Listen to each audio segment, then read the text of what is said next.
what is it that a man wants from his wife? What is the primary emotion that he wants from his wife? Well, the primary emotion, according to modern psychologists, I'll bring in the Quran and Sunnah later. The primary emotion that men want from their wives is that of respect. And by the way, I can bring in the Quran and Sunnah to demonstrate this reality.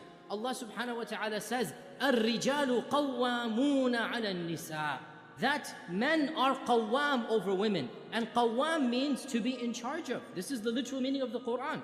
Qawwam means the one who will take care of the other. Qawwam means the one who will be the one in charge. So what is the one in charge? The one who is shown respect. And we have that famous hadith, and no doubt this hadith is misused and abused, and we have to point this out as well. But it is the famous hadith that when once Mu'adh ibn Jabal came back from Syria, and he entered the masjid of the Prophet ﷺ, and he fell down in sajda in front of the Prophet ﷺ.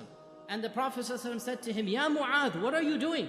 Who told you to prostrate to me? Why are you doing this? So Mu'adh ibn Jabal said, I returned from Syria. I found the people prostrating to their rabbis and their elders out of respect. And I felt you deserve this respect more than those priests and those rabbis. What did our Prophet ﷺ say? It's a famous hadith. I should say it's an infamous hadith. All of you have heard of it. But I want to be clear here. It's not my job to apologize on behalf of what the Prophet ﷺ said. It's not my job to cover up his teachings. It is my job to teach those teachings, whether a person likes them or not. What did the Prophet ﷺ say? Verily Allah has forbidden any human to prostrate to another human. Hadith is in Bukhari and Muslim, Abu Dawud and Tirmidhi. It's clearly authentic. Verily Allah has forbidden any human to prostrate to another human.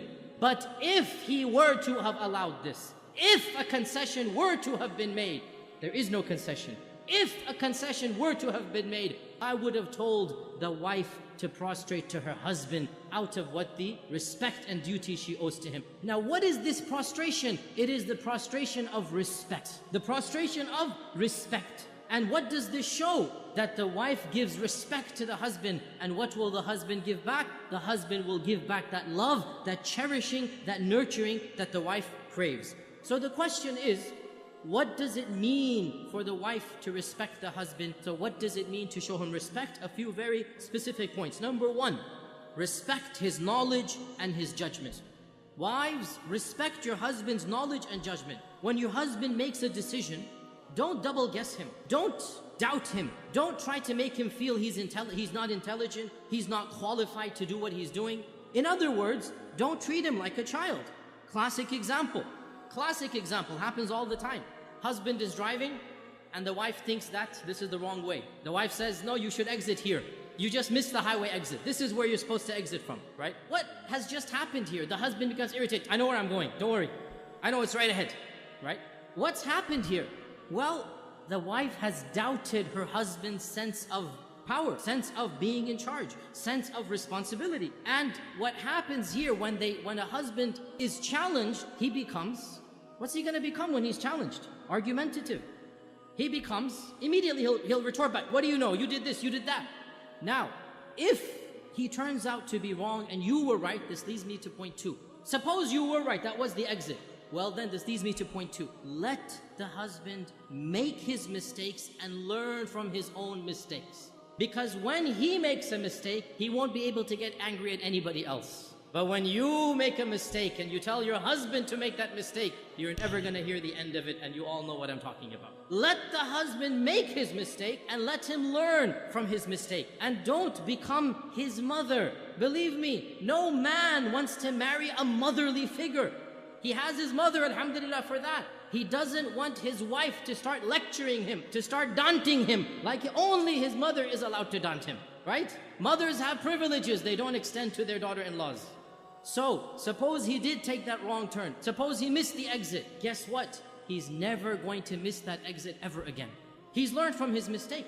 And the fact that you didn't put it in his mind, you were just quiet, you let him do his decision, khalas, no big deal. Next time it's not going to happen. The third point about showing respect. Trust his capability in taking on the projects that he wants to take on. Don't be sarcastic or diminishing of any project he feels that he wants to do.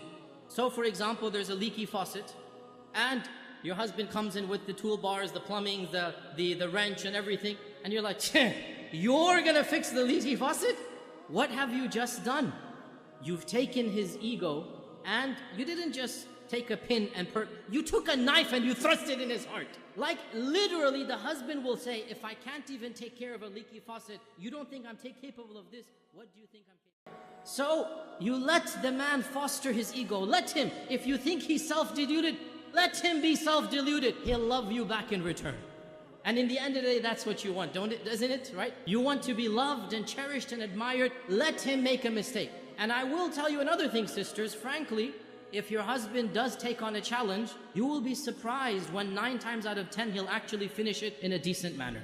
This is the fact of the matter. When men make mistakes, they'll go back and do it again, and do it again, and do it again, until they get it right. Allah created us that way. Allah created us that way. For you to hover over him and always pinpoint him or find a fault or diminish his ego, honestly, this is very problematic.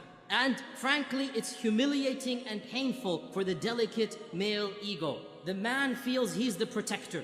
If you will challenge him and say, how can you protect me from a leaky faucet? Then you have basically said, I don't trust your judgment. You have basically said, I don't feel you're qualified to take on protecting me and taking care of the household. The bottom line, let him take on his challenges. Suppose he wants to write a book. Suppose he wants to do a project. Let him do it. Let him find out his own way. Maybe he's not the best plumber. Fine. But when you diminish his ego, this will cause problems in his heart for you. He's not going to love you the way you want him to love you. You need to allow him the impression of being the nourisher, the provider, the qawwam. He's the one who will protect you. So you take refuge in him, you seek shelter in him. Yes, honey, you will fix the leaky faucet. And guess what? Inshallah, he will actually end up fixing the leaky faucet.